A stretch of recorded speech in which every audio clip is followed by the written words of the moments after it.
There was a story which one of the sage he was teaching to his disciple.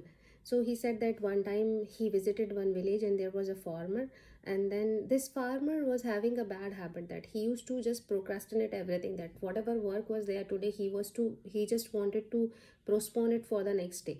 So like that, everything he was doing like that. His crops were there in the field, and because he didn't cut them on the time, the even the crops were falling down, or it's got spoiled also.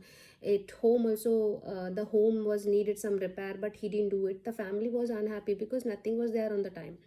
So all the family members, they just went to the sage, and he said, just please explain him something so that he will understand and he will bring the life again back to the track. So the sage just called him and he asked him that, these are the things it is happening at your home, your family is not happy with you, what are you doing to improve your life? So he said, I understood everything, from tomorrow onwards I will take care of everything.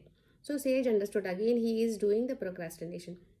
So he said, okay, fine, come, I will show you something. So he showed one big beautiful garden, and he says, see this garden, if all the beautiful things you are seeing, that it is not done in one day.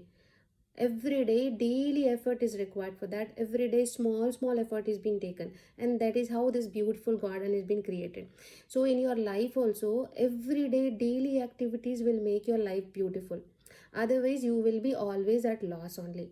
So you have to understand something from this. Even Bhagavad Gita, Bhagwan Shri Krishna gave a nice message in this.